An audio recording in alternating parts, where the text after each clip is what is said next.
But first, don't ask, don't tell. That's been the military's policy for more than a decade now. But now it's being put to the test in Shreveport. Two gays are trying to make history by being the first to openly enlist. KTBS 3's Jennifer Gray joins us with the story. Jennifer, did they have any luck? Not at all, Jerry. Rachel Powell and Eddie Lopez were basically ignored. When the recruiting officer saw a media frenzy outside the office, he locked the door and left. Powell and Lopez told him they wanted to enlist. When they told the officer they were gay, he told them they wouldn't be allowed to enlist and he couldn't help them. Then he contacted his boss, who simply drove by 10 minutes later and didn't stop.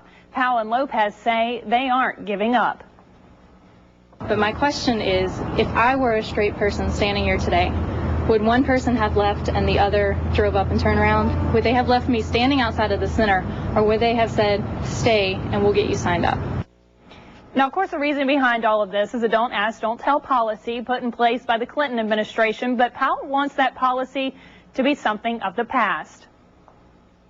It just seems that the Marines are the best of the best, and if I'm going to do something, I'm going to do it all out. You know, there's no getting around that.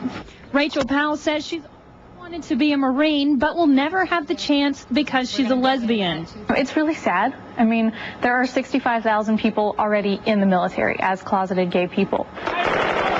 The military has operated under the don't ask, don't tell policy for 13 years, meaning if you don't openly say you're gay, then the military won't ask, and you can serve.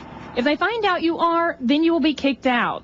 Per se, if they were to come in and say that they are homosexual, this would create an unacceptable risk to the high standards of morale, good order, and discipline, and unit cohesion that are at the essence of military capability. First Lieutenant Stacy Redinger is with Marines Public Affairs Office and says they don't make the rules, only follow them, a rule some veterans are happy to see in place.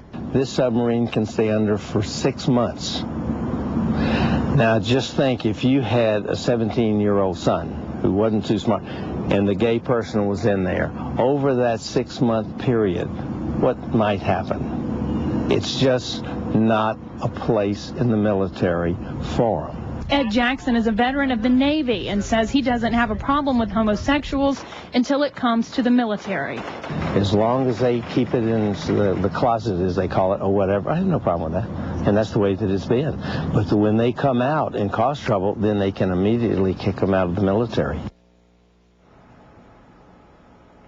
Now, of course, there are actually 30 cities across the country with groups doing exactly what Powell and Lopez are trying to do, so they don't have to lie about who they really are in order to serve. Jerry? All right, Jennifer, thanks for the story. And by the way, they say they'll be back at the center on Tuesday for a sit-in.